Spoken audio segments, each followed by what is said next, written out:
ambao wanakabiliwa kwa makosa kadhaa ikiwemo kutumia silaha, maandamano yasiyo halali, lakini pia kuchoma majengo au nyumba mbalimbali.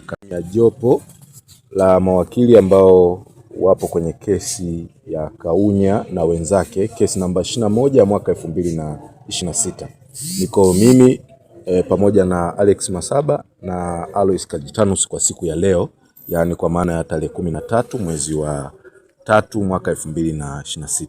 Kama mtakumbuka, siku ya tarehe 9 mwezi wa 3 2026, kwa maana ya siku ya Jumatatu iliyopita, tulikuwa hapa kuendelea na usikilizaji wa kesi hii inayowakabili washtakiwa 21 ambao ni Kaunya na wenzake, ambao wanakabiliwa kwa makosa kadhaa ikiwemo kutumia silaha, maandamano yasiyo halali, lakini pia kuchoma majengo au nyumba mbalimbali katika wilaya ya Bunda.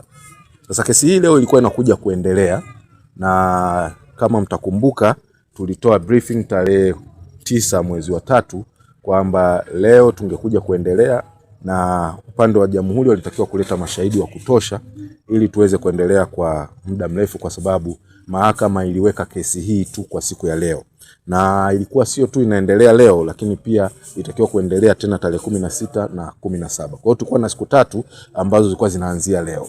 Lakini cha kusikitisha ni kwamba leo upande wa jamhuri wamekuja na kuieleza mahakama kwamba hawana shahidi.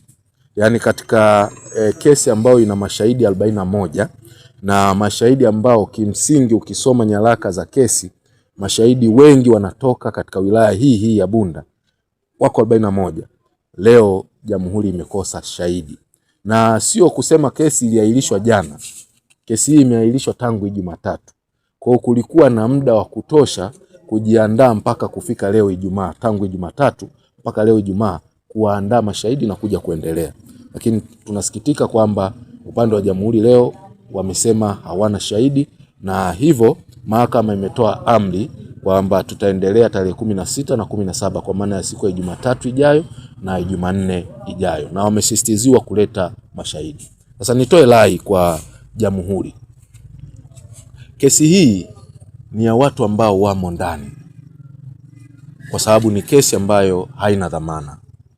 Kuwaweka ndani watu kwa muda mrefu ni kutokuwatendea haki, kwa sababu haki inayocheleweshwa ni haki ambayo inapotezwa.